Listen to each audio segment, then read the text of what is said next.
India दुनिया की 5th largest economy, 4th in defence और स्पेस टेक्नोलॉजी की भी बात करें तो हम चांद और मंगल पर घर बसाने की बात करते हैं और इन सब के लिए टेक्नोलॉजी, पैसा और स्किल्स की भी हमारे देश में कोई कमी नहीं। एक तरफ जहां अडानी, अंबानी और टाटा जैसे बिजनेस ग्रुप्स हैं, वहीं दूसरी तरफ आईआईटी और इसरो जैसी वर्ल्ड क्लास इंस्टीट्यूशंस भी मौजूद हैं और टैलेंट तो इतना कूट कूट कर भरा है कि दुनिया की तमाम बड़ी और फेमस कंपनीज हम इंडियंस ही चलाते हैं। लेकिन दोस्तों, कुछ दिनों से एक छोटी सी इलेक्ट्रॉनिक चिप काफी सुर्खियों में है, जिसे हम सेमीकंडक्टर चिप या इंटीग्रेटेड सर्किट भी कहते हैं। पिछली शताब्दी में हमने अपनी जीडीपी का एक बड़ा हिस्सा ऑयल खरीदने में बर्बाद किया है और ऐसा लगता है कि अब ऑयल की जगह सेमीकंडक्टर चिप लेने वाला है, क्योंकि इंडिया में अभी तक इसके प्रोडक्शन की शुरुआत भी नहीं हुई। हम पूरी तरह से इंपोर्ट पर डिपेंडेंट हैं। अगर ये चिप इंडिया में बनने लगे तो 1 लाख रुपए तक के लैपटॉप की कीमत 40,000 रुपए हो सकती है। दरअसल सेमीकंडक्टर वो एक मटेरियल है जिसकी जरूरत हमारे डेली लाइफ में यूज होने वाली गाड़ी, fridge, AC, TV, washing machine, mobile और कंप्यूटर से लेकर हेल्थ केयर, एजुकेशन, डिफेंस और यहाँ तक कि स्पेस टेक्नोलॉजी यानी कि हर एक मॉडर्न इक्विपमेंट में है। तो आखिर ये चिप है क्या, ये बनती कैसे है, और अगर दुनिया के और देश इसका प्रोडक्शन कर सकते हैं तो फिर अपने देश में इसे बनाने में चैलेंज क्या है, हमारी गवर्नमेंट इसके प्रोडक्शन के लिए कितनी सीरियस है और क्या कदम उठा रही है, सब कुछ जानेंगे आज की इस वीडियो में। दोस्तों, सबसे पहले हम समझते हैं कि सेमीकंडक्टर होता क्या है। सेमीकंडक्टर एक मटेरियल है जिसकी कंडक्टिविटी एक कंडक्टर और इंसुलेटर के बीच होती है। फॉर एग्जाम्पल, कॉपर और एल्युमिनियम एक अच्छे कंडक्टर हैं, जिनमें से इलेक्ट्रिक करंट आसानी से फ्लो कर सकते हैं। इसीलिए हम अपने घर की वायरिंग में इसे यूज करते हैं। लेकिन प्लास्टिक, पेपर, ग्लास और रबर एक इंसुलेटर है जिनमें से इलेक्ट्रिक करंट फ्लो नहीं कर सकती। सेमीकंडक्टर उनके बीच का एक ऐसा मटेरियल है जो कंडक्टर से तो कम लेकिन इंसुलेटर से ज्यादा इलेक्ट्रिक करंट अपने अंदर फ्लो करा सकती है। और दूसरी बात, सेमीकंडक्टर की प्रॉपर्टी होती है कि डोपिंग की मदद से या फिर उसके टेम्परेचर को कम या अधिक करके उसमें फ्लो होने वाले करंट को कंट्रोल किया जा सकता है। यहाँ तक कि करंट के डायरेक्शन को भी कंट्रोल कर सकते हैं। लेकिन कंडक्टर और इंसुलेटर में यह पॉसिबल नहीं है। और 60s के दशक में जब इलेक्ट्रॉनिक रेवोल्यूशन आया तो सेमीकंडक्टर्स के इसी प्रॉपर्टी को यूज करके सिलिकॉन से बने डायोड और ट्रांजिस्टर्स इलेक्ट्रॉनिक डिवाइसेस में यूज होने लगे। शायद कुछ ज्यादा ही टेक्निकल हो गया, चलिए इसे आसान भाषा में समझते हैं। याद करिए वो सीआरटी टेलीविजन और फर्स्ट जनरेशन कंप्यूटर्स को, जो साइज में काफी बड़े हुआ करते थे, एनर्जी भी ज्यादा कंज्यूम करते थे और उनकी एफिशिएंसी और रिलायबिलिटी भी काफी कम थी। लेकिन आज स्मार्ट टीवी एक वॉलपेपर की तरह और कंप्यूटर एक स्लिम नोटबुक की तरह हो गया है। और ये सब कुछ पॉसिबल हो पाया है सेमीकंडक्टर टेक्नोलॉजी के डेवलपमेंट की वजह से। असल में एक बड़े साइज के कॉम्प्लिकेटेड इलेक्ट्रॉनिक सर्किट का काम एक छोटा सा सेमीकंडक्टर चिप करने लगा है। आपको जानकर हैरानी होगी कि आज 2nm टेक्नोलॉजी में एक नाखून के आकार के सिलिकॉन चिप में 50 बिलियन ट्रांजिस्टर्स को इंस्टॉल किया जा सकता है। और इस चिप का इस्तेमाल आज इस कदर बढ़ गया है कि कोई भी देश इसके बिना तरक्की ही नहीं कर सकता। दुनिया को इसकी अहमियत समझ में आई कोरोना पैंडेमिक के दौरान, जब वर्क फ्रॉम होम के लिए इलेक्ट्रॉनिक गैजेट्स की डिमांड में तेज उछाल आया, जिसकी वजह से लैपटॉप, कंप्यूटर, ग्राफिक्स कार्ड और मोबाइल फोन्स के दाम आसमान छूने लगे। गाड़ियों की लंबी वेटिंग हो गई। कई कार मैन्युफैक्चरर्स को तो अपनी फैक्ट्री तक बंद करनी पड़ी, क्योंकि सेमीकंडक्टर चिप की मांग इतनी ज्यादा बढ़ गई थी कि उसको पूरा कर पाना ही मुश्किल हो गया था। आज 2 साल बाद भी इसकी सप्लाई में कुछ खास सुधार नहीं आ पाया है और इसकी मेन वजह है कि दुनिया के कुछ गिने चुने देश ही इस चिप को बनाने में सक्षम है। हालांकि इस चिप को अकेले किसी एक देश के द्वारा भी बना पाना बहुत ही ज्यादा मुश्किल काम है। एक चिप को बनाने में 3 स्टेप्स होते हैं: डिजाइनिंग, मैन्युफैक्चरिंग और असेंबलिंग।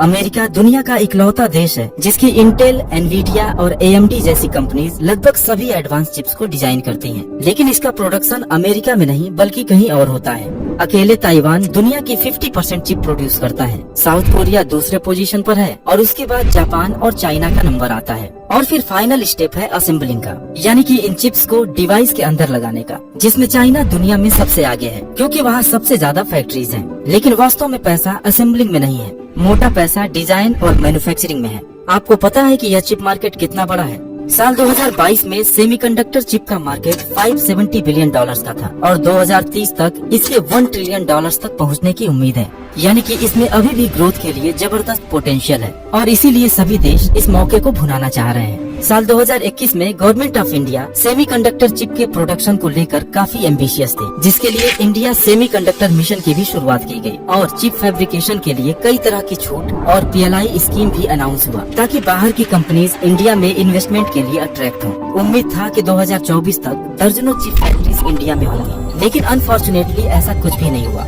लेकिन दोस्तों सोचने वाली बात ये है कि अगर ये चिप इतना ही जरूरी है तो हम खुद ही इसका प्रोडक्शन क्यों नहीं कर पा रहे हैं। इसमें चैलेंजेस क्या क्या हैं? चलिए एक एक करके मेन रीजंस को जान लेते हैं। इसका सबसे पहला रीजन है कि यह बहुत ही ज्यादा एक्सपेंसिव बिजनेस है। सेमीकंडक्टर का एक प्लांट लगाने में 15 से 20 बिलियन डॉलर्स का खर्च आता है और एक बार इन्वेस्टमेंट के बाद ही बात खत्म नहीं हो जाती, बल्कि चिप फैब्रिकेशन में टेक्नोलॉजी फ्रीक्वेंटली बदलती रहती है, जिस वजह से कंपनीज को अपना सेटअप लगातार अपडेट करते रहना पड़ता है।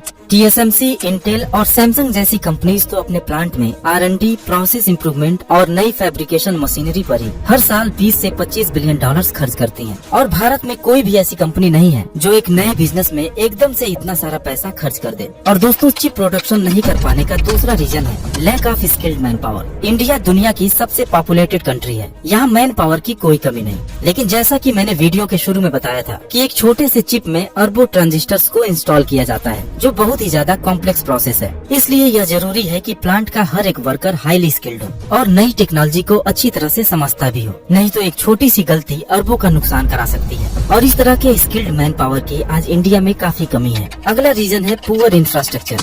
दोस्तों किसी भी सेमीकंडक्टर चिप फैब्रिकेशन फैसिलिटी को बनाने की कुछ बेसिक इंफ्रास्ट्रक्चर रिक्वायरमेंट्स होती हैं। फॉर एग्जांपल एक चिप मैन्युफैक्चरिंग यूनिट को काम करने के लिए सिलिका के अलावा इलेक्ट्रिसिटी और प्योर वाटर की 24/7 अनइंटरप्टेड सप्लाई की जरूरत पड़ती है, क्योंकि इन प्लांट्स में थोड़े वक्त के लिए भी बिजली या पानी की सप्लाई अगर बंद हो जाती है तो उसकी वजह से कंपनी का बहुत ही ज्यादा नुकसान हो जाता है। और हमारे देश में प्योर वाटर और बिजली की क्या हालत है किसी को बताने की जरूरत नहीं, इसलिए बाहर की कंपनीज इंडिया में प्लांट लगाने को अवॉइड करती हैं। और दोस्तों इन सभी के अलावा एक रीजन ऐसा है जिसे सुनकर आपको अच्छा नहीं लगेगा। सॉफ्टवेयर डेवलपमेंट और स्पेस टेक्नोलॉजी में दुनिया हमारे टैलेंट का लोहा मानती है। गूगल, माइक्रोसॉफ्ट और एडोबी जैसे इंटरनेशनल ब्रांड्स के टॉप पर इंडियंस बैठे हुए हैं। लेकिन बात जब इलेक्ट्रॉनिक्स, हार्डवेयर और चिप डिजाइनिंग की आती है तो हम Taiwan, Japan, south Korea, America और चाइना जैसे देशों से अभी काफी पीछे हैं। कोविड के दौरान पूरी दुनिया में वर्क फ्रॉम होम की वजह से electronic devices like mobile, TV और लैपटॉप्स की डिमांड में जबरदस्त उछाल आ गया। चिप मेकर कंपनीज ने बिलियंस ऑफ डॉलर बनाए और अपने फुल कैपेसिटी पर प्रोडक्शन करते रहे, लेकिन डिमांड और सप्लाई के बीच लगातार गैप बना रहा। तब दुनिया के बाकी देशों ने ये रियलाइज किया कि सेमीकंडक्टर चिप के लिए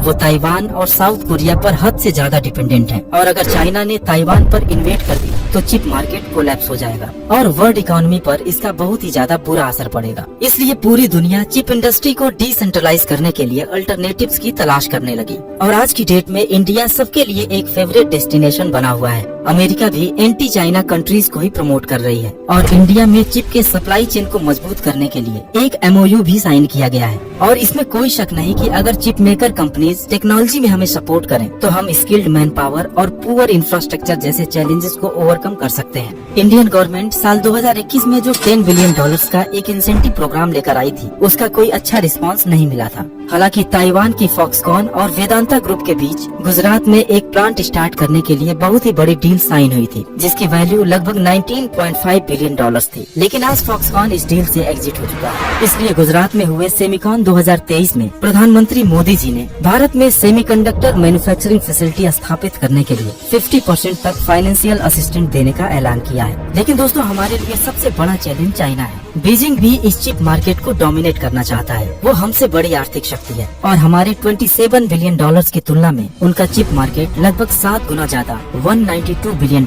है। और हमारे $10 बिलियन के इंसेंटिव पैकेज की तुलना में उसने $143 बिलियन के पैकेज की घोषणा की है। हालांकि ताइवान की फॉक्सकॉन और वेदांता ने डील टूटने के बाद भी किसी दूसरे पार्टनर के साथ इंडिया में ही इन्वेस्टमेंट के लिए प्रॉमिस किया है। साथ ही अमेरिका की AMD और माइक्रोन टेक्नोलॉजी जैसी बड़ी कंपनीज भी इंडिया में $1 मिलियन का निवेश करने जा रही हैं। तो दोस्तों ये थी सेमीकंडक्टर से जुड़ी हुई पूरी कहानी। उम्मीद है कि यह वीडियो भी आपको पसंद आई होगी। Thanks for watching.